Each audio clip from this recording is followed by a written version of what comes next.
it's so much more crowded than we realize, or crowded, but like also not crowded because there's just such a high volume of people. I think, it's like 8 billion people in the world now.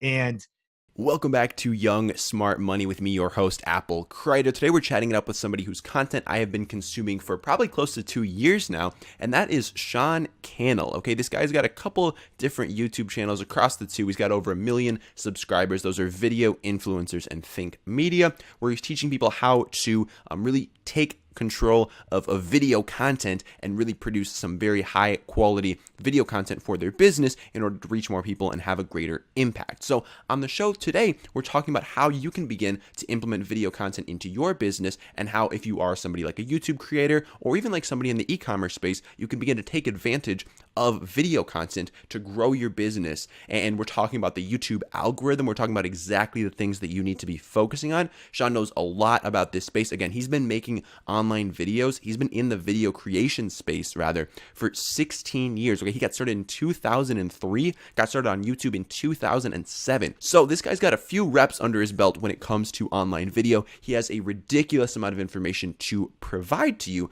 And he's somebody who really has a good perspective when it comes to talking to young people. Okay, he's 35 years old right now. So he's had some time to reflect on his 20s and what he would have done differently, or the things that he did that he sees now were extremely effective in bringing him to where he's at today. So if you're a younger listener who's at all interested in creating video content, this is going to be an amazing, amazing episode for you. I'm very excited for you to hear it from Sean. Again, he drops a ridiculous amount of wisdom throughout the interview. We even ended up going a little bit long because he just had so much amazing value to provide. So I'm super stoked for you to hear from him. So again, wherever you are listening to the podcast from right now, whether you're commuting to work, whether you're walking to class, whether you are at the gym right now, I want you guys to sit back, relax, plug in, and enjoy this episode of Young Smart Money with my man, Sean Cannell.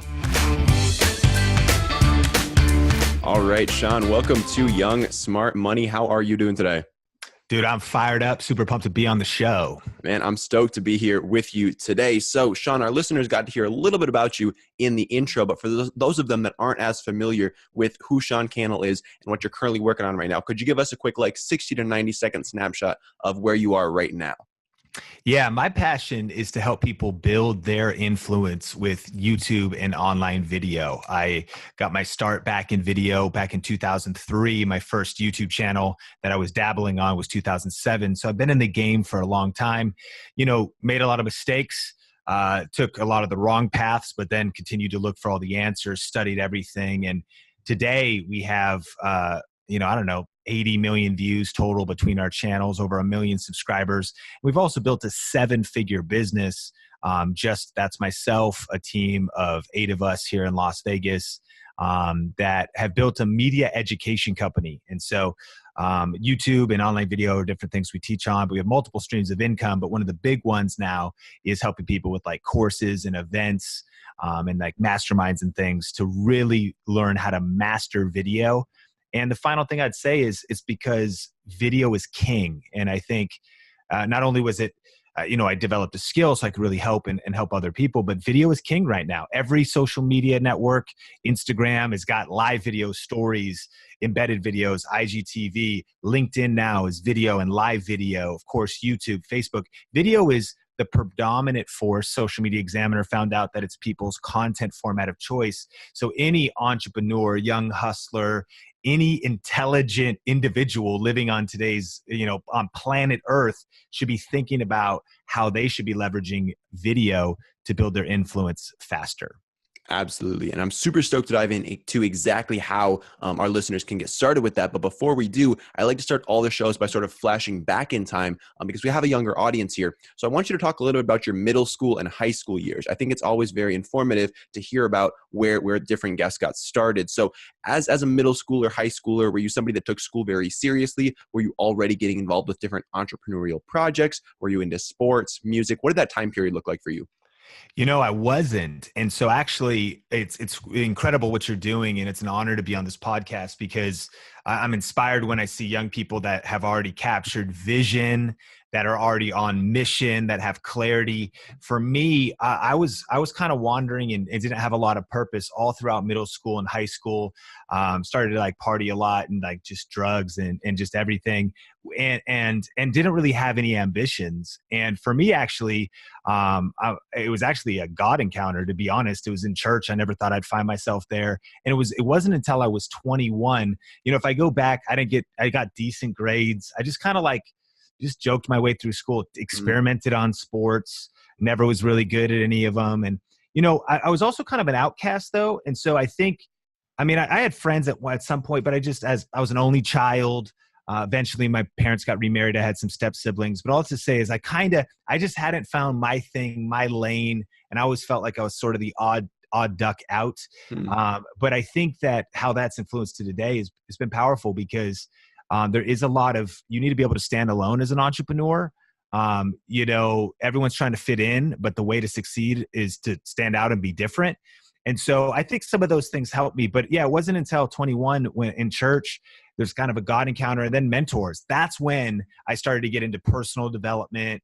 And I started to, I got a vision for my life. I was like, I'm created for a purpose. So then I started to just put in the work. And so I was volunteering as an intern at a church. And that was my background in video. It was in 2003 then that a youth pastor handed me a video camera and said, hey, start making videos for the youth group. And your first videos are your worst videos. Of course, they were terrible.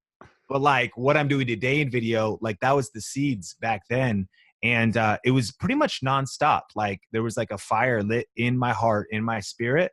And I've been grinding since then out of passion and grinding. Of course there's sacrifice seasons, but like once I got clarity, once I got vision, I wandered, I hit dead ends, but once I discovered like, oh man, you can level up, you can learn anything. Like your tomorrow could be different if you do something different today.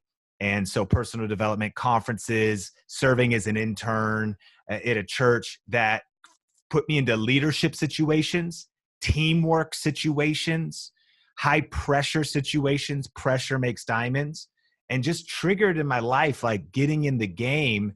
And then I look back and there's been so many different things that have happened, but that was sort of like the inception point back around the time I was 21. Huh. So what was that vision like at first? Like where did you think you were going and has that changed over time?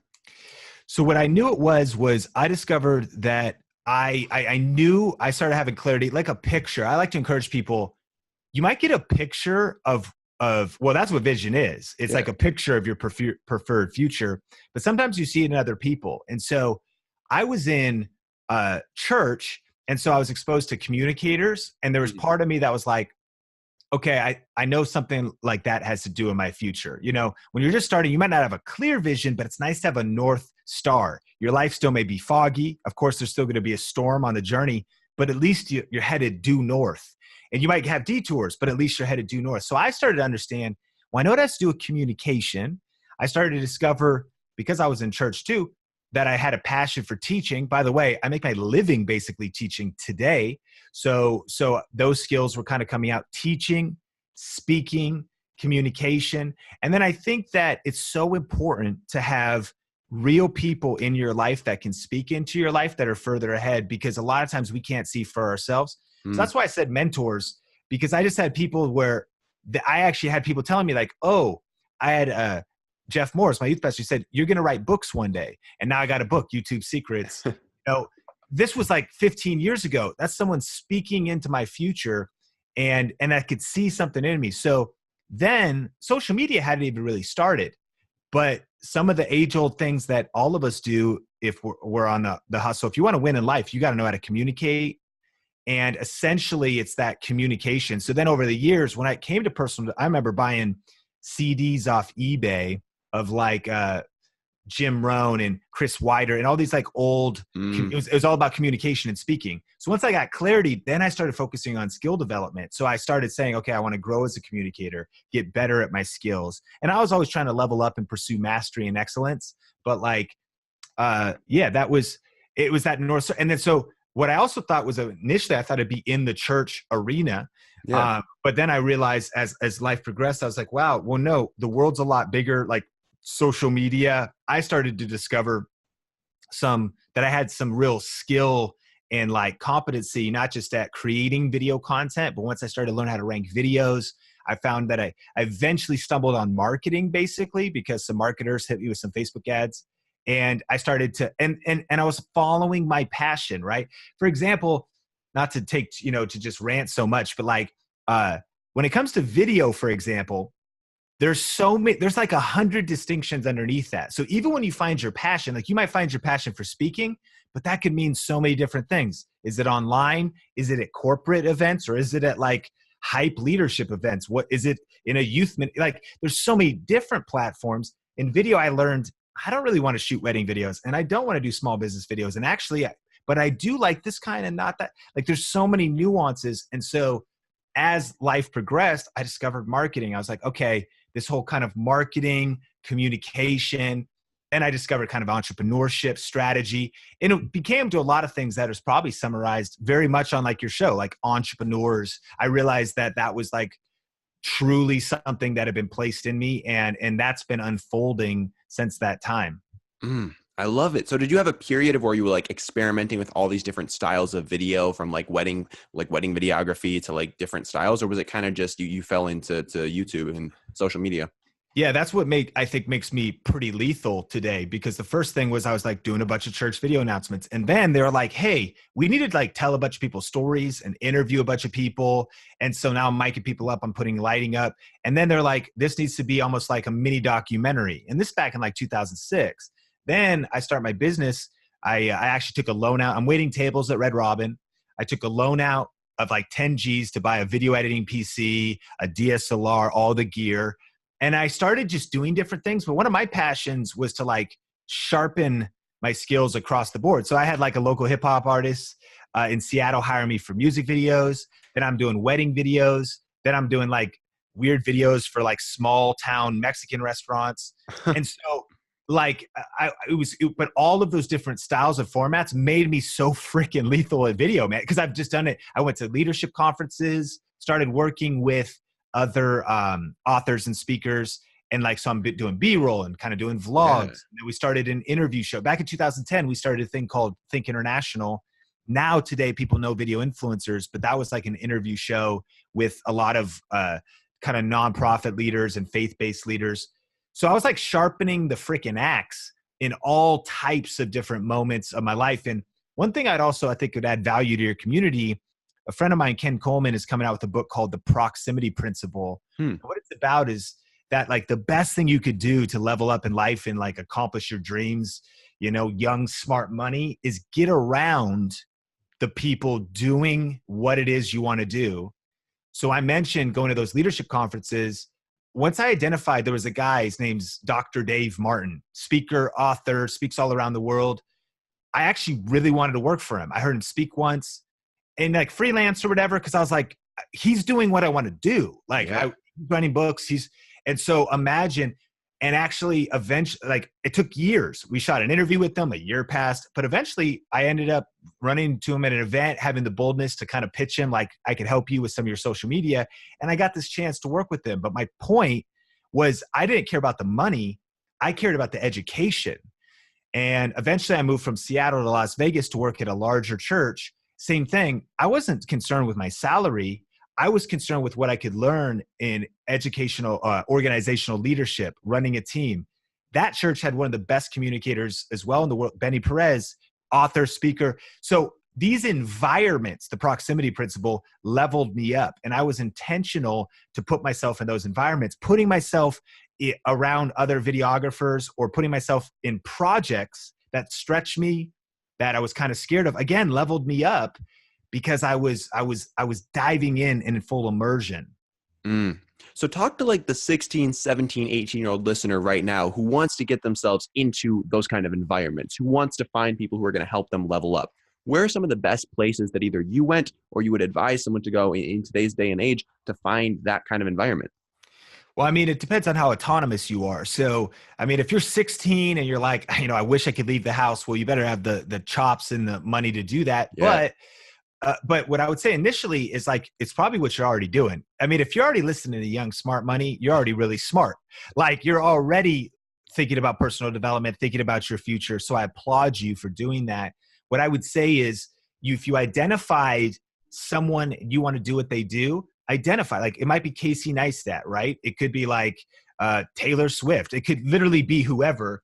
Study their entire life, like study, because there's so much you could just learn. Like they can mentor you and they'll never know it. And of course, some people write books, but it's like devour their library of content, study their body of work. And that's a way, if you're 16, 17, if you could get your hands on like seriously self-education, same as a book, there's online courses. You probably know, I mean, whatever, things come and go, but you know, crypto was here, or, you know, like people, I think in Young Smart Money know that like it's smart to go with a proven expert that's done something that could teach you a system, and you could start getting you like results right then. As soon as you're 18 though, and you're able to have some autonomy, I think I would just identify 5 to 10 to 15 people that you respect from what you know about them, and look at the possibility of going and interning, or of just getting a job too. I mean, just get in the room. You know, there's different guys in the entrepreneur space, like a Gary Vee or like a Grant Cardone. And these guys, you know, they'll even tell how it happens. I mean, people will like fly to New York, they'll fly to Miami. They'll be like, yo, can I grind? And they'll put in as much hustle as they can. But they're smart because they just realize that there actually is no faster way, in my opinion. Books are amazing. Courses are great. You know, endless YouTube videos, just free content like Google. It's all good. Practice in your own city. You even get around like a local business owner, because sometimes you want to go work for Grant Cardone. Go try to intern for someone in your city that's doing top line, 8-figure top line revenue this next year. You're going to learn so much from just being in a real business. But I think there is no faster way to grow than to get in proximity, to get as close to that individual and get immersed in the culture and in the environment of a business, and don't give up. Because I think I come from a small town, so it's like hour north of Seattle, and my small town made me small-minded. It really did. And so I didn't know, like I wanted to do all this. I didn't really know what to do, but I did my best where I was. I leveled up where I was. I wasn't like making excuses where I was, and then, you know, just saying like whatever, but I was hustling where I was. And I'll go into the story because I think it'll add value to that. Yeah. Like your exact audience is, towards the end of that church season, right? 2003 to 2009, I was volunteering, and then I was part-time staff at this church. Towards the end of that period, some of the senior leadership stole some money. The church was starting to grow, blow up. Stuff got super weird, and the whole thing came tumbling down. And so I'm waiting tables. I'm trying to do my business, but I'm in a small town. This is not LA. This is not where filmmakers are. There's no YouTube meetups, like whatever, right? So I know someone listening might be like, oh yeah, well, I'm in a small town, or like I don't have access to resources, but whatever. What I could have done during that period was I could have complained. I could have just sulked. I could have just looked at the limitations. I could have just focused on mindless entertainment instead of like continuing to learn. But what I ended up doing was starting a YouTube channel with that youth pastor, Jeff Morris, who now we're like just independent. We're just like two dudes. And we just did something. And what we did was we started to like create content. It was an interview show. So what you're doing is super smart, because you probably learned like, just as you talk to people, as you connect to people, you rub shoulders, stuff happens. We just got in the game. So we just started shooting videos on our own time, with our own money, with our own gear, with our own gas, to drive 4 hours to Canada to just get a 10-minute, like to really hustle. But what it did was it just started a domino effect. And we didn't know what was going to like break out for us, but we just wanted to be smart and put out, you know, a lot of outputs, like just massive action. And then one of those interviews was Dr. Dave, and a year later. And it was that project that then I was actually started to work with YouTubers. The co-founder of Video Influencers, Benji, I met him in the same small town. That's like a whole nother story. But we started to freelance, and a project, I started freelance videography stuff for him. a project brought us to Vegas, did that for a while, Friday, Saturday, brought my wife. And then on Sunday, visited a mega church here that was like way out of, if you will, like career-wise. The church I was at was like 300. This church is like 3,000. And I had a chance, and they're like, we're kind of looking for a social media person, a communications person. Dude, I didn't go to school. I didn't have any formal education. I'm a college dropout, I should say. And he said, what do you have to show for this position? Like, what do you have? Why do you think you could do this position? I'm like, well, I've never done it before at an environment this size. But me and Jeff built this YouTube channel called Think International. It's 10,000 subscribers. And I've been pumping out content and learning titles. And we've been pumping out an email newsletter. I had actually just been doing on my own initiative, basically many of the skill sets that they wanted to hire for. And then he goes, okay. And boom, all of a sudden I got this, if you will, leveled up promotion that then put me into a new environment around rock stars at another level that just began to stretch me and grow me. So all I'm saying is when I was in that small town, I was hustling and I didn't know what like the breakout was, but then I broke out, if you will, by just taking massive action, continuing to level up my skills, grow my skills, get better, take every opportunity. Not every door stayed open. I got a lot of doors shut in my face, but it's been like, I think the progression since then that has led where we are today.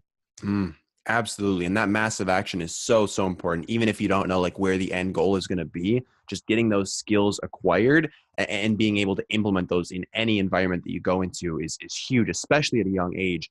If you can make yourself as valuable as possible, I think that's very, very important. Agree 100%. So now I want to dive more into the video side of things. Talk to us now a little bit. Earlier, you said that video is king. What exactly do you mean by that as far as like social media goes? I mean, podcasts are amazing. Audio is incredible. It's very intimate. On a podcast, we can go longer form. Mm-hmm. People are working out right now. They're on the commute right now. They're walking to class right now. Like there's a chance to really be in your ears and change your thinking.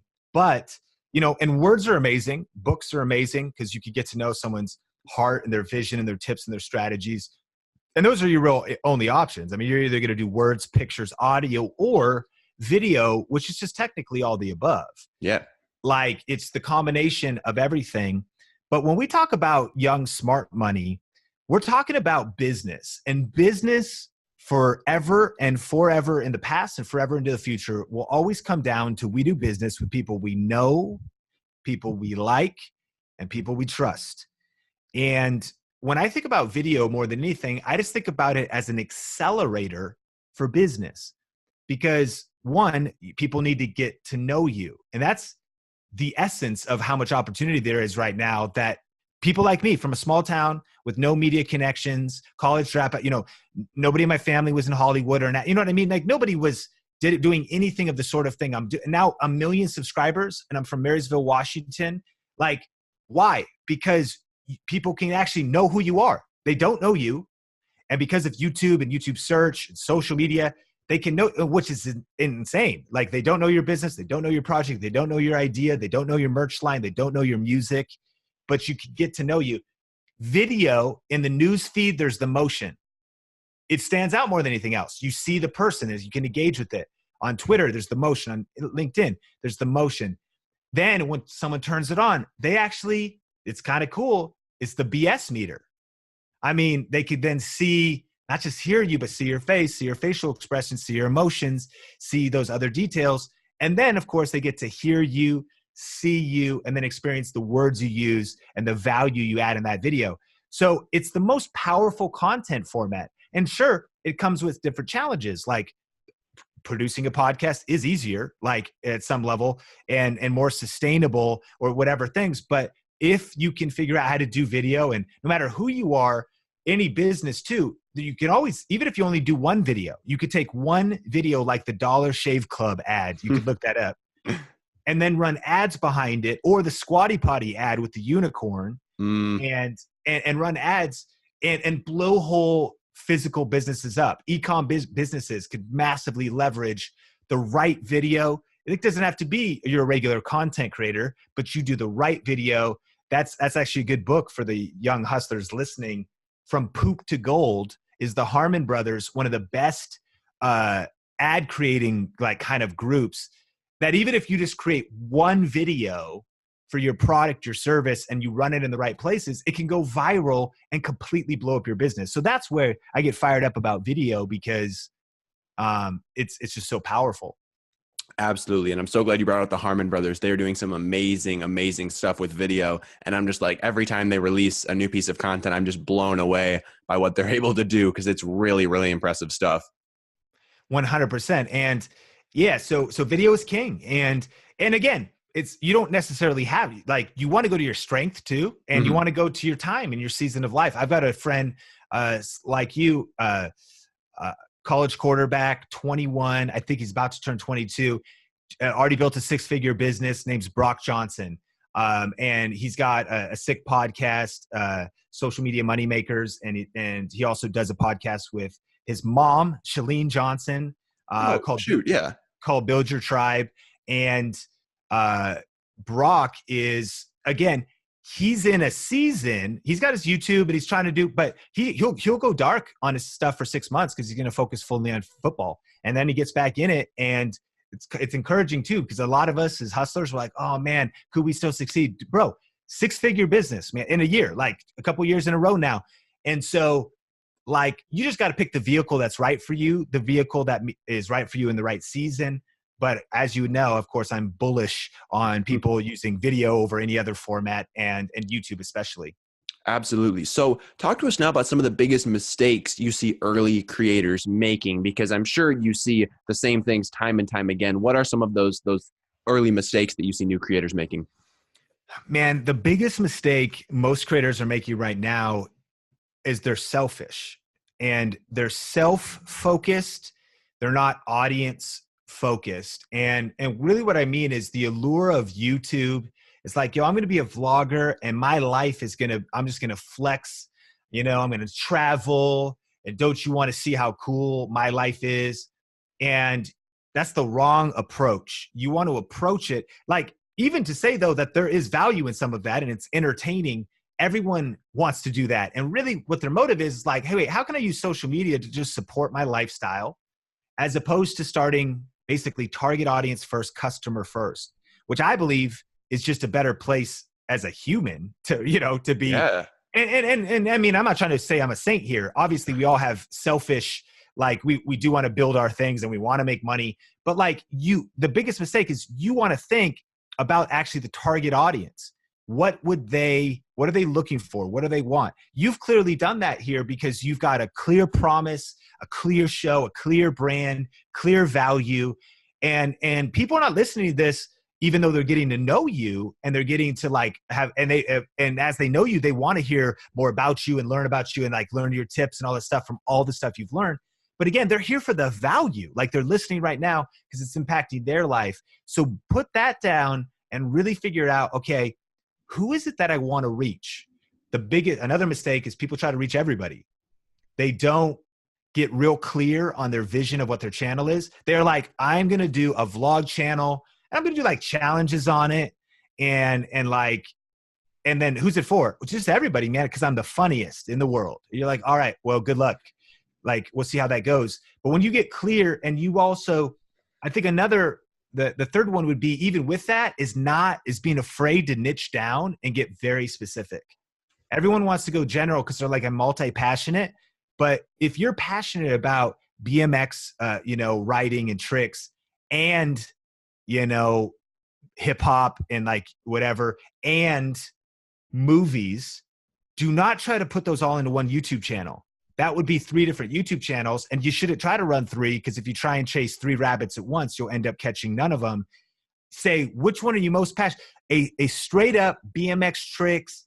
Like if you're good and you put out content and like it helps other people learn how to do the tricks, then that channel will just succeed. Like it just will. Like it'll just grow, because even for all the competition out there, people will be like, okay, the reason I'd subscribe is because you're like interviewing dope writers, you're teaching me tricks, it's all about BMX.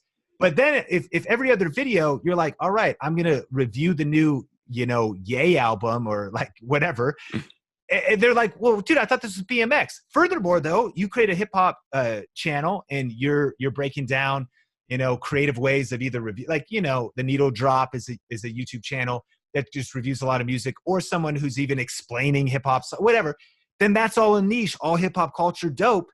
That would be a good YouTube channel. But then again, if you try to review Avengers Endgame and like talk through all the things, no, that's on the movie channel. And too many people are running in and the problem, and this is why it's a huge mistake for YouTube, is YouTube right now wants to do a couple things. Number one, stereotype your channel. YouTube wants to be able to say, okay, this is a BMX channel. But if you confuse YouTube, then you're going to lose. If you confuse, you lose. Because they're like, wait a minute, it's BMX, but it's all Avengers Endgame. And that's not to say, you're like, Sean, there's exceptions to the rule. Well, good luck with that, because there is minimal exceptions. But like for the proven principles of growing on YouTube, having that niche, in internet marketing, they say the riches are in the niches, having that clear niche. But YouTube wants to know, what is your channel about? One thing. And then your audience, though, is clicking that subscribe button for a certain reason. So the worst thing you could do is they click subscribe because they're like, dude, BMX tricks, this is sick.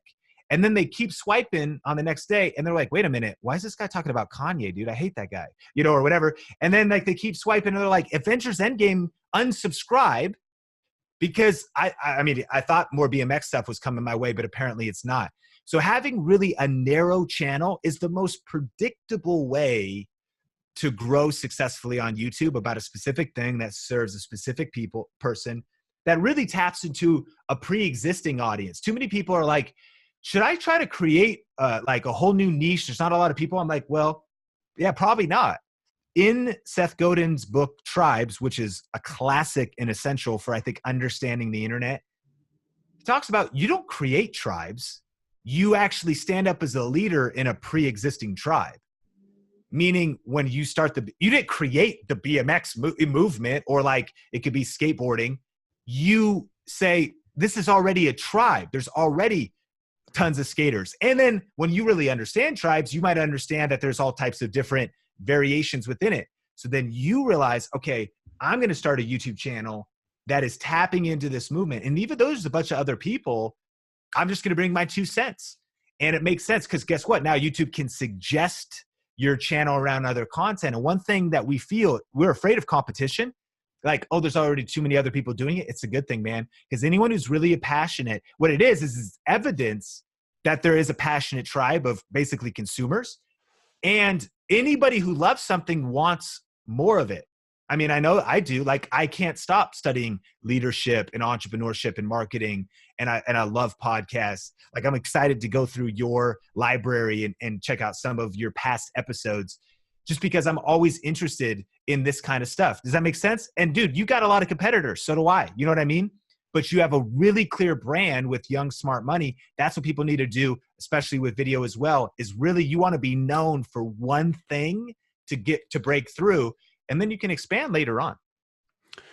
I love that so much. And one thing that you mentioned there was competition. So when you're thinking about competition, how do you think about establishing your authority in a niche? If there's already people in this niche, how do you think about like, where are you going to fit in and how are you going to make a name for yourself when there's already these existing people in this space?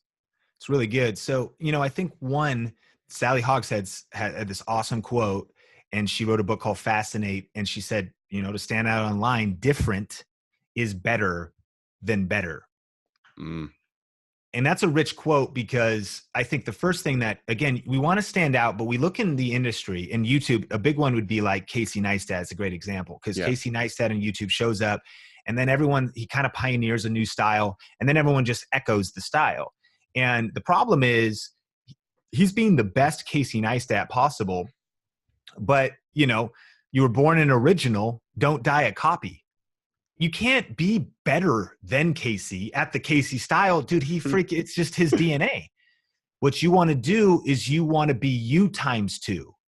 Different is better than better. Just being different in the space. But now, if we go deeper and we're like super practical, like if I was to look even like here's a perfect example. Like there's no shortage of entrepreneur podcasts, but here's one way you're massively different: age. A certain specific, you got to narrow down. You took it, and this is hitting that young tribe. So that's what people could think of. So you're getting specific in age. And other things that people can think of, and this just encourages in general, is that you really just got to get out and share your voice, because who you already are is different. And when you share your authentic voice, and your age, your ethnicity, your gender. So for example, even when it comes to people who teach like YouTube, my competitors, if you will, and I'm pretty much friends with like all of them. So you got like Daryl, Nick, and Tim, and Owen, and Brian, and Roberto, and a lot of, so I got a lot of, but what I've learned is that people end up kind of just, they pick, like, your vibe attracts your tribe. We all have different styles. We all have different. So when you just are you, my friend Steve Dotto has a podcast on the opposite spectrum of yours. It's called Gray Matters. He's helping people figure out how to make money online that are retired, that are baby boomers.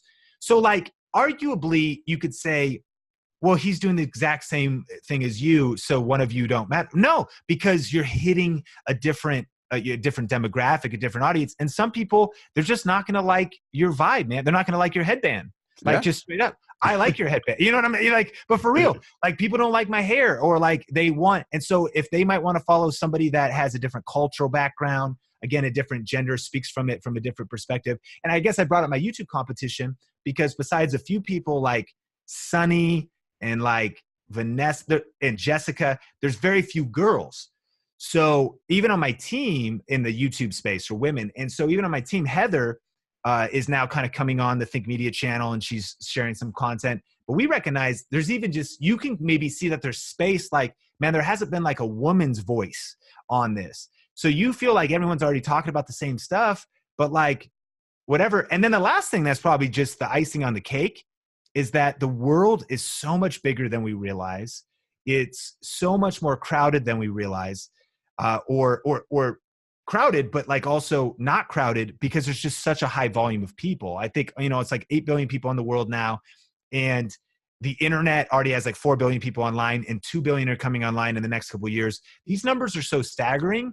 To be able to sell enough of your product or your coaching or your course or your thing, like, it can happen. Right in the past couple weeks, it's been stunning to me because I'm in the internet marketing space. I see these different guys do like launches of digital products, and simultaneously there is so many launches happening as we record this podcast that it's been an interesting year for me. Like, wait a minute, these are all, but they're just hitting entirely different demos. Like, and there's crossover as well. And like, maybe on a macro, everyone's sales are down a little bit, but there's so many people, like no one's are down at all. So I think that's something to really just consider, that you pretty much just got to be bold. You got to get in the game. And the final thing I'll say is that if you just really focus on adding real value, like if you really make it practical and just say, I've identified my audience, I'm going to add real value. I'm going to build a brand that when people encounter my content, I'm brief, be brief, be bright, be fun, and be done, or whatever. Like, they get it. It's valuable. In this case, maybe it's long form, like you're getting value. When you deliver that over time, cream always rises to the top, no matter how many cups of coffee you pour. I love that so much. I love that so much. So Sean, earlier, a little bit earlier, you mentioned some stuff relating to the YouTube algorithm. And I get a lot of people asking me about like algorithm things. And obviously I know nothing about YouTube. So talk to the listener now who maybe has started putting out video content on YouTube and it's just not getting the traction that they want behind it. They see other people in their niche having some success. Their content's just kind of falling flat. What are kind of some of the most important maybe metrics or like aspects of like the YouTube algorithm that you think people should be focusing on when they're just starting out? I like this question because recently there has been a lot of shifts, especially because YouTube just updated the back end of YouTube. Now it's called YouTube Studio Beta, where you see your analytics. And that's new technology. The last time they built it was the original Creator Studio, was a decade ago. Oh. And now there's the kind of new insights, so you can see what YouTube wants. But what's interesting, they also have recently said that like tags don't carry weight like once they used to, or they don't matter at all, quote unquote. But here's what's interesting, because you can look at like a Casey Neistat, he has 0 tags and his videos are fine. However, I did get some really great information that was kind of just back channel conversations. And it was this: if your channel is brand new though, you really need to be good at metadata. So what I mean is, like, out the gate, you want to make sure your titles, your descriptions, and your tags are clearly showing YouTube that you have a BMX tricks channel. Mm. And then what you want to do is double down with consistency around that and let it see. You're almost like, it's machine learning. You're seasoning the pixel. You're seasoning the algorithm that that your channel is about this. And then tags actually eventually don't matter. And what matters is the title and the thumbnail, because they go, okay, we get it. We know what your channel is about. And now they've stereotyped you for better or worse, but then you can really rock it in your niche. So I think that clarity is one of the most powerful things you can have to grow on YouTube. That's why being so specific. If friends are frustrated, like, why is it not growing? One of the things to check is, like, if you're sending YouTube, like in relationships, like, the girl's like, yo, you're sending me mixed signals, you know, like, you're like, what? Well, same thing with YouTube. Like, yo, you're sending me mixed signals. Like, what the heck is your channel about? You know, all these different videos. But when you start building momentum, and then I think there's a couple X factors, easier said than done. But one, it's been kind of measured over time that you do need a breakout video. And it makes sense, because when you have a breakout video, then new subscribers, like, the rich get rich. It's actually an ancient scripture that says, like, he who has, you know, or what was it, like, even he who has, who have more, he who does not have even what he has will be taken from him. Meaning, like, and it's like this idea of the rich get richer, and it's this life principle that's actually really true. It just sucks, but it's like, yeah, it's like, well, wait a minute, they already have subscribers who are getting more, and you're like, well, yeah, I mean, you can complain about it, but you need to, like, prime that channel, because it makes sense. Well, how do I even get the first minute of watch time? How do I even get, well, you got to hustle, you got to grind, you got to use social. Collaborations would be an X factor. It makes sense when someone shouts you out, even if only one time, and you follow up. See, a lot of people get shout out and they still fail because they don't actually follow up with the work. But if you get put on, then yeah, you need that trigger. So that is a breakout video. But what I would encourage people to do is, like, to start and really focus on 30 to 100 videos. No joke, that many. Wow. And consider that practice. Consider that figuring out your voice. You might experience some success during that time. You might not. But how you'll measure success is your personal growth. Dang, I'm consistently showing up. Dang, I'm getting better on camera. Okay, I'm learning. I'm leveling up. And then in that process, you want to use your season in obscurity to prepare you for popularity. That's probably another just thing I didn't even think to mention. I mean, we can be kind of entitled, you know? Yeah. And not to be direct to your audience, but, like, you're not entitled to an audience or to people caring or to, so that's why you got to put in the work. And so 30 to 100 videos just to build the credibility that you didn't just come out like one hit wonders. That's also the problem. If you come on and get a hit, then you might be like a lot of artists that are one hit wonders and you're here one day and gone the next. There's no shortcut around the work. And so be way less worried about the views for 30 to 100 videos, more about how you're growing, and use your season in obscurity to prepare you for popularity. Because then when you kind of blow up and things start happening, now you're you're getting better at thumbnails and titles. And that's probably an answer to your algorithm question. The long road back is that it's very suggested videos. The YouTube homepage, click-through rate is something that it shows us now in the YouTube Studio Beta. So your title, your thumbnail, and your topic is kind of the magic. So again, now if we're like playing out this imaginary story, you're a BMX channel that's got 30,000 subscribers. You're getting a couple thousand views of video. You got a little momentum, but you're still, I mean, like, things are going good. You got some money rolling in, but you want this to be an empire, right? You want to really grow this. So now you're thinking, okay, what are the hottest topics on the internet? Because if I can get that right thumbnail in my niche, right? Like for BMX, like, what is everyone talking about right now? Like, are these, and forgive me for anyone who's like true, because I'm just making this up, but like, there's no, pegs or whatever you put, like, what are the, now this new model or these new tricks or this. So you talk about the right topic, and now that's how you can have that breakout video, because algorithmically it is being distributed because the click-through rate's high. It's got that thumbnail, the title's dope, But those two things are submitted to what are you actually talking about? And you talk about the right thing at the right time for the right audience. YouTube is magic, man. It can take you from no one knowing you to blowing you up overnight, if that makes sense. Absolutely. Now, Sean, I've got some questions that I like to ask all of my guests before we wrap up the show. You've been dropping a ton of value so far, so I'm super stoked to dive into those. Are you feeling ready for them? I'm ready, man. Let's go. Awesome. So the first thing I'm curious about is what is something that genuinely has Sean Cannell excited right now? This could be in your business, in the realm of YouTube, or really just anything in your life. You know, right now, if we talk about social media, I'm actually, while I'm trying to like push my book, YouTube Secrets and stuff, I'm super pumped about LinkedIn and Instagram. And so, you know, it's interesting. IGTV kind of died there for a while. Like I would have even said like it's dead. Yeah. But of course, Instagram, they're not giving up. I mean, you can't judge a new piece of software, you know, by its first few months. So as soon as they started to distribute IGTV into the news feed, it completely was a game changer. So for a lot of people listening, I'm sure that you're focusing on Instagram. I would go deep in Instagram across the board, stories, live, IGTV, mastering the platform. I think there's a lot of opportunity, and that's just me because I truly want to serve your audience and not just push. It doesn't negate the fact that YouTube is just unreal, and yes, but I think there's massive opportunity for new growth, strategic IGTV, and it's kind of a golden era there again for a window here. And then LinkedIn is the same way. It's the most favorable algorithm on the internet. I think it's interesting. It'd be very interesting for your tribe to be some, you know, because and let me ask you actually, what do you think about LinkedIn?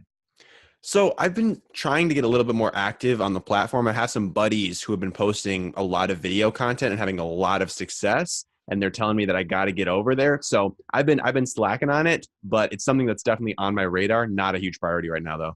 So that would be, that's the other one is a lot of people, because again, the truth about YouTube is pretty established. Can you still start a channel this year? Yeah, of course. But like, it's always going to get a little bit harder. But when you look at where there's, if you will, the least resistance, and that's not to insinuate it's not going to take, hustle. No, yeah. But LinkedIn, like you said, your friends, video content, live, some accounts have it, it's being distributed.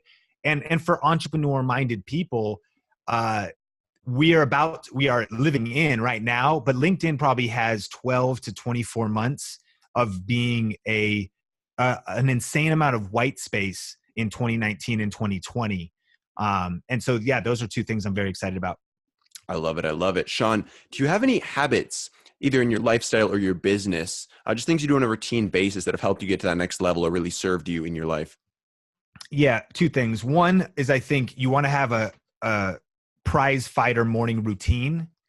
That actually only started and again, respect to your whole audience and to every young hustler listening to this, because you just have a cutting edge. Like, don't quit, keep pushing, because dude, I wish I had these habits I'm about to tell you about 20 years ago.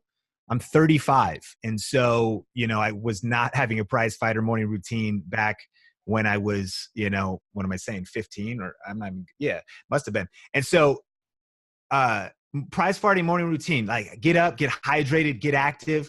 I'm sure many of you in your community work out, but even just besides that, like stretch out, get your mind right. And so I journal, I read, I pray, I go through, my kind of daily schedule. And I try to take 30 minutes to an hour to just completely lay the foundation for the day. Recommended book is The Miracle Morning by Hal Elrod. Yeah. And so that's been a game changer for me. And the second thing was getting active, but specifically running. And the running in particular, I'm sure some people love it if they do it. Some people, you kind of hate it. But what I discovered was I'm not like trying to be a super athlete, but when we're on our phones all day, when we're doing different things, when we're in front of computers, when I run for 30 minutes to an hour plus, if I go long distance, I'm off my phone. I'm forced to think about the problems in my business, my life. I'm de-stressing. I'm processing. I'm putting together my next course. I'm like putting together my next funnel. I'm boosting my energy. I'm losing weight. I'm getting more mental clarity. all of these things.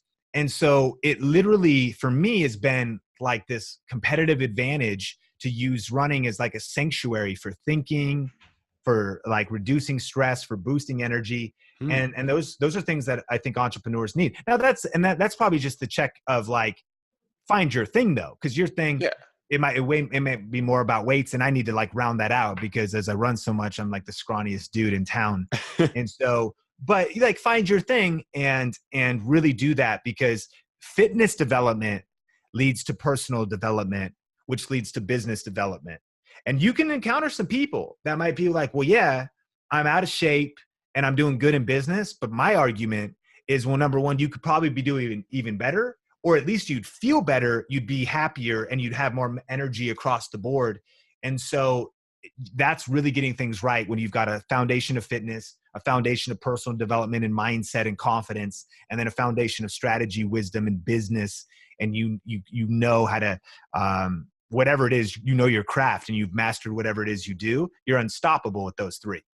100% agree with you. Sean, you're putting out a massive amount of content online. Is there any content that you're consuming right now? I know you mentioned The Miracle Morning, but are there any books, audiobooks, podcasts, other YouTube channels that you're consuming right now? Yeah, I'm reading The Laws of Success by Napoleon Hill. That's another one from the author of Think and Grow Rich. I'm reading Leader Shift by John Maxwell. I recommend all young hustlers study John Maxwell's work, because you got to become a leader and you got to level up as a leader.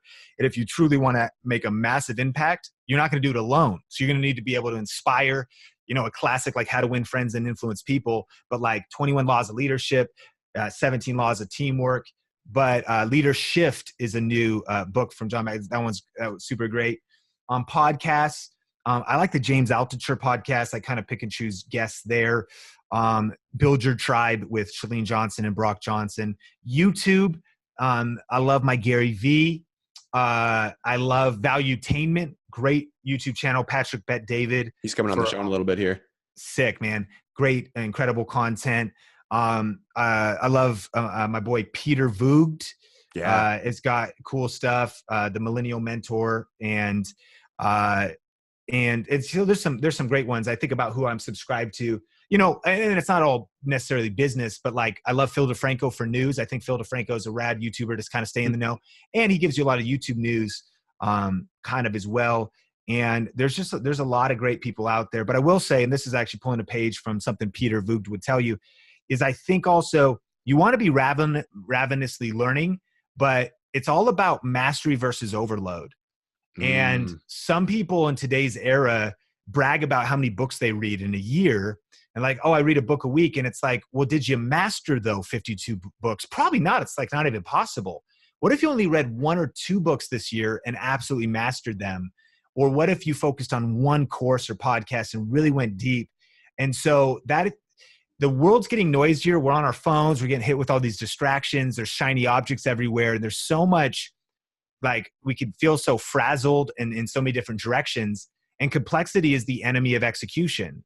So we got to get really simple and clear on the next right step. That Chalene Johnson, who's a big mentor for me, says the similar thing. She's like, what is the next skill you need to learn? And I'd ask your audience that. What is the next thing? Like it could be like you need to learn email marketing, or you're just like, I want to master Instagram, or I need to figure out how to actually build a business on the back end. So I'm actually going to get my e-com thing set up, and whatever it is, you probably know the next thing, and not the thing you want to learn because you keep wanting to, you gravitate, but like the skill. And then that identifies for you which books, podcasts, and things you should be listening to. And when you like sniper down like one skill at a time, instead of just thinking, because there's no way, like, again, if you listen to all the podcasts, you read all the books simultaneously, you can't grow in leadership while learning Facebook ads, while building your e-com store and starting a new YouTube channel, while mastering LinkedIn, running 2 podcasts, and being a student that's also working it. You know what I mean? Like, it's actually impossible. So you want to get as much clarity as possible and chart a path that's right for you, and avoid information overload and focus more on mastery and execution. Oh, couldn't agree with you more, man. One thing that I always make a point to do every single day is I pull out my phone, I go on Instagram, and I check on my new followers, anyone who's followed my page in the last 24 hours. And I'll just pick 5 to 10 people randomly that I'll send a video direct message to, something like, hey, Sean, how's it going? Thank you so much for the follow. I really appreciate it. Let me know if there's any way that I can bring value to you in anything that you're working on. Have a wonderful day. Something super simple like that. It's something that I don't choose to scale, though. I don't bring one of my VAs on to just mass send those out for me. I don't send that out to everyone because I want that to be the start of like a one-on-one conversation with somebody. I'm really like welcoming them into my tribe. So is there anything that has that personal like Sean Cannell touch to it, or anything that you do in your business that you choose not to scale and keep to that one-on-one level? Oh, 100%. And so I love that you do that. I use the audio feature more than the video feature just because I usually just rolled out of bed and I'm not even trying to like send them that. So I do that on Instagram. It's going down in the DMs. I've done it, the Twitter videos though. I've done the Twitter videos. I mean, I actually do have help on the distribution of my content on Twitter, but not on the response. And so if tweets are scheduled or content is going out, then I jump in. And so it's me. So I'm messaging people back. I'm the only person in the YouTube comments. My friend Evan Carmichael actually has a team because it's his belief that everyone should get responded to. So I think if you do that with maybe a different account, so that if it's me and so that's what we'll probably do. But just to say, so yeah, I read the comments. I'm in the comments. I'm on Twitter. I'm in the Instagram DMs. I actually don't do any email. Like shockingly, I just have email completely done by my team, and they pass information to me. I might like I just don't even touch email, which is the blessing of being a CEO and getting to do what you want. And so, but on my socials, I absolutely love the one-to-one. Plan on doing that forever. That's a huge Gary V DNA trait that smart entrepreneurs have caught. And I think that the really smart thing about that too, though, or just the great thing, I mean, obviously it's about genuinely caring about people and wanting to make that connection. But one of the things that he says that resonates with me is that I would pass along to you, and you probably have already heard it from him, is like to never stop doing that. And that's, now that I'm like years in this thing and our business has gotten more complex and I have a team and I have more responsibilities, it could be easy. In fact, I should say be easy. Almost all of my friends, and not to like call anybody out, but like almost everyone I know peer wise that is like killing it kind of stops doing that. I take it back. I mean, the real, anyone who's like really close to me and is the real deal, they're still doing it. But I just watch people, they stop doing what they once did. So as much as I can, it's scaling the unscalable in the fact that like I'm the CEO of a 7-figure company now. I do have a lot of things to do and fires to put out. So taking an hour on Twitter to literally just connect with people seems potentially illogical, but it's not illogical at all. It's what got me here today. It's honoring your fans, your community, staying in touch. And that's the other piece. I mean, Gary being a major theme in this little string of sentences, but like listening. When you get out of touch with those conversations and the Twitter conversations and what's happening in your comments and the feedback on your video, you've just triggered the beginning of your end of irrelevancy, because you're no longer listening. You're just, I don't know where you're getting your information. So like it really is life to me to just know what's happening in the pulse of my community. I read good and bad comments, negative comments, and I actually don't try to the positive comments make me feel good or the negative comments pull me down. I try to pull the essence. Maybe that last video did kind of suck, or maybe it wasn't that valuable. It did waste people's time. And when I get something like that, then it's like, okay, let me level up. And that's invaluable to then hopefully have the humility to really just be willing to say, hey, I'm not just asking like, how can I help you? But like, or what do you need from me? But if they say, I need this, this, and this, you're like, well, I shot a freaking video series on that. Well, apparently it didn't resonate with them if they already saw it. So like really being humble to be like, all right, well, okay, then let me level up and get better and really stay in touch with my community. So anyway, it's really cool to hear that you're doing that. And I try to carry that same thing. And the one other thing we do is to our customers is we use an app called Bonjoro. We're not perfect at this, but this lets you, when someone is a new customer, so a purchase has been made, that all in the back end gets sent to your phone, and you could open up Bonjoro and record one private video message that gets emailed directly to them. And Huh. so then it's sort of like, of course, it's the DM thing and the Twitter thing, Yeah. but it's a direct response. And we have a lot of different products so we could see what they got. So I could say like, oh, hey, what's up, Ryan? Thanks for getting Video Product Review Profits. You know, you're going to love this course and this training. And then, by the way, email us. So we'll do that as well. And then that's not just me. What we'll do is we'll take like a Bonjoro day and send as many of those as we can. And all of our team will, hey, this is Amanda from Think Media. This is Heather from Think Media, just to get that personal touch across the board. And that's actually one pivot, you know, is I'm now, this is an interesting thought for young money to think, you know, because you don't even need to think about this right now necessarily. But one of the things I'm thinking about is not wanting to just have a personal brand, but have a brand that's not built on me. And so that's why on Think Media, it's not Sean Cannell. And that's why I'm bringing Heather on and Omar on. And the reason I say that is just, it's something to think. What do you want to build? Is it scalable? I think personal brands are great. I've got one, you know, but Patrick Bet David, who he talks a lot about that. Like, you really got to reverse engineer what it is you're doing. So at some point, if you were the only person that would matter that was replying to people, then you might be building the wrong thing in the long term. Yeah. Because eventually you are going to, but if you build a team of Avengers and the brand is understood that, oh, this is a collective and this is a movement, then now you're able to go have it go down in the DM. See what I'm saying? You know, like with 5 people, 10 people. And so that's also kind of where we're going. So the Bonjoro thing is a good example of that, where, and if people follow me on Instagram, they'll see that like I'm putting my team on. I'm definitely building squad and not trying to just like have this be like this Sean selfie thing. And that's because, dude, I got mentors and I get wisdom and I'm trying to look down the road, and I'm not trying to like be 55 personal brand. I'm bottlenecking the whole thing. And in leadership, John Maxwell, he says at some point, and that's why I say it, I just want to plant that seed in your community. It maybe would it be what you're focusing on now? You got to build your own thing first, but at a point in your life, you go from ladder climbing to ladder building. And right now, I'm trying to think already. I mean, dude, I'm 35, small town kid. Never thought I'd make 6 figures, running a 7-figure company. I checked off a few dreams that I had, you know. And so then I was like, okay, well, what's my life about now? It's less about ladder climbing. And of course, I still want to climb the ladder, but it's like, no. All right, well, I'm like very fulfilled and very grateful. And my passion is to not just do that for my team, but our community. And our mission of our company is to help 10,000 people achieve financial freedom leveraging online video. And so we're on a mission to build ladders and help people climb up and do their thing. But anyways, to say that would help with scale. Dude, I take this all kinds of places. We just talked about the one question. I spin it off in 4 ways.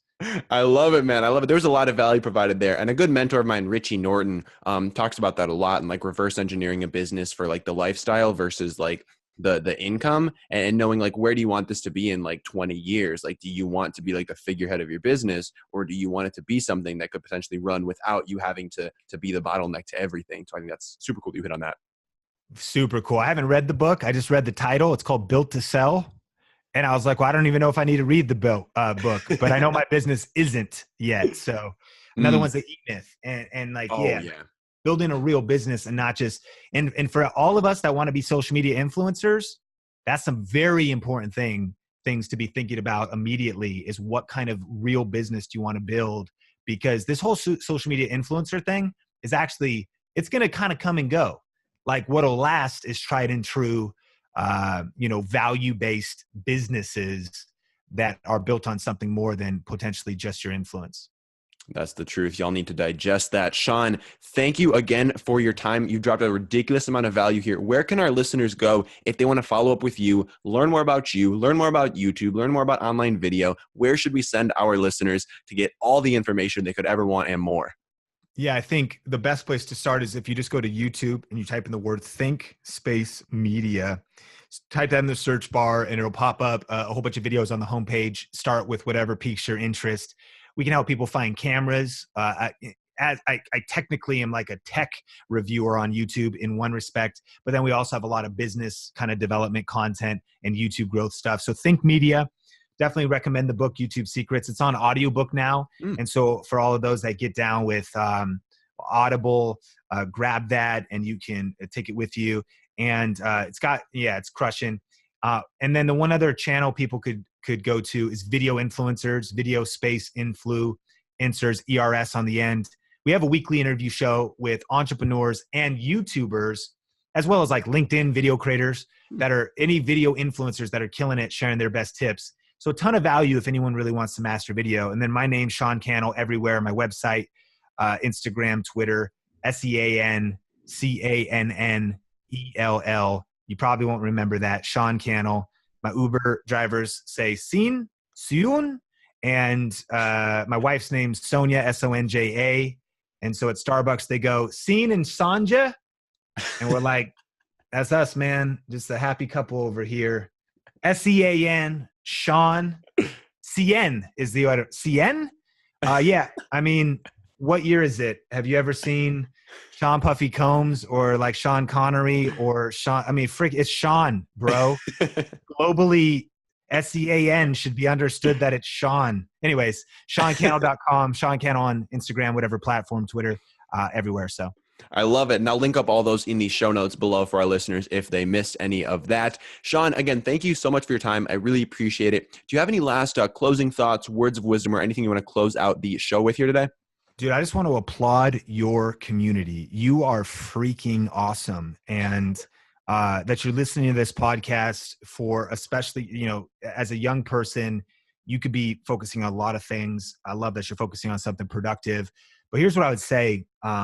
There's a book by Darren Hardy called The Entrepreneur Roller Coaster. And I would just want to really encourage your community to prepare your mind for the journey.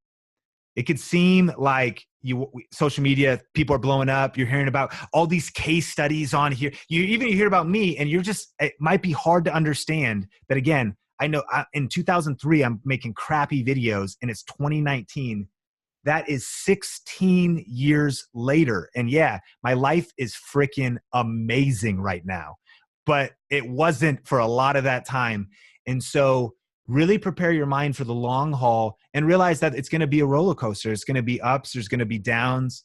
You're going to kill it, and then you're going to struggle, or you might struggle and feel like everyone else is outpacing you or going faster than you. But when you commit, success leaves clues.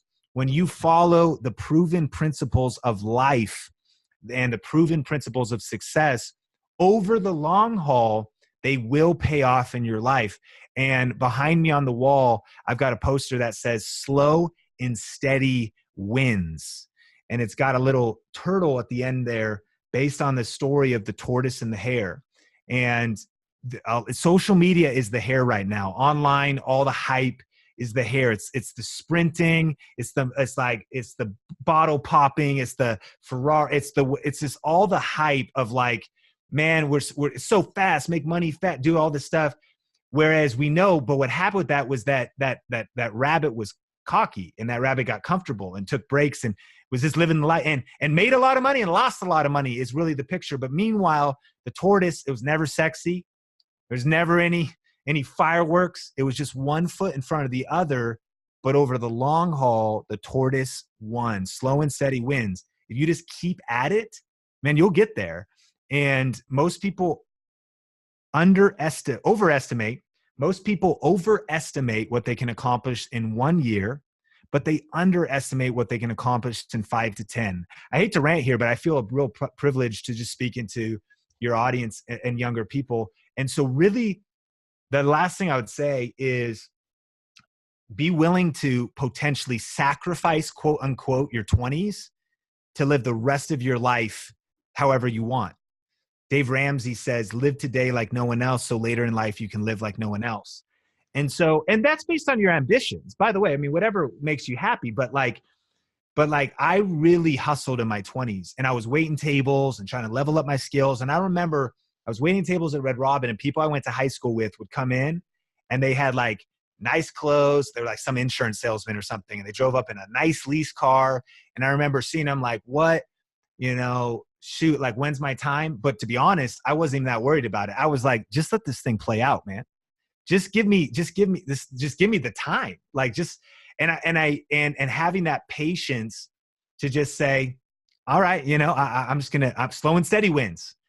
Because there's actually an ancient proverb that says an inheritance gained too quickly in the beginning will not be blessed in the end. And time again, we've seen that. Actually, I really believe that if you experience too much success too quickly, it'll kill you. It might kill, you might get drugged out, blow up your marriage that you have someday, feel like your soul is empty because you've been hustling, whatever. You just really got to be grateful for the process. And I feel like I'm your grandpa right now, but like, for real, like, be willing to embrace the process, level up your skills, build true mastery, and really lay your life down in your 20s. Because having done that, I feel younger than ever, man. I'm 35. I feel great. Life is good. And my whole life is ahead of me right now. But there's just a few years. I look back, I'm like, man, it was a blip on the radar. But I hustled hard, put myself in the right places, around the right people, did everything I could, studied, read, learned, leveled up, gave up a lot of leisure, didn't do what a lot of the popular, crowd was doing or whatever. And I mean, it paid off. And that's not a unique story to me. That is a common theme. If you, Peter Voogd says this, if you'll live like an adult in your 20s, you will be able to afford to live like a kid the rest of your life. And straight up, my wife and I, we just took off a work trip, drove up to Tahoe, Mammoth Lakes.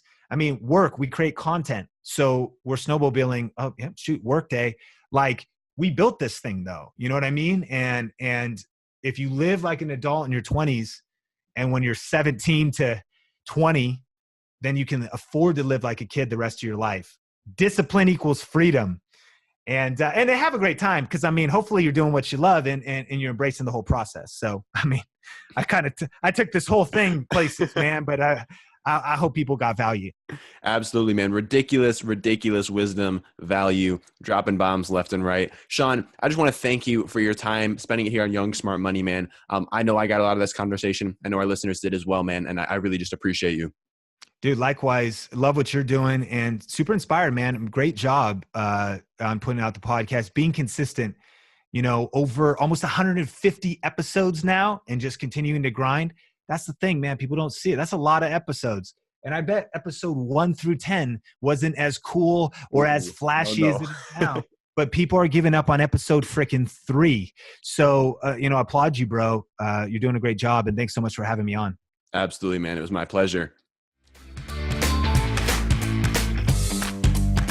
Thanks for listening to this episode of Young Smart Money. If you want to support the show, you can do so in 3 different ways. You can subscribe, you can leave me 5, and you can share this episode with a friend. To subscribe, all you got to do is click the subscribe button on Apple Podcasts. To leave me 5, all you got to do is scroll all the way down to the bottom of the podcast page for Young Smart Money and click on the Write a Review button.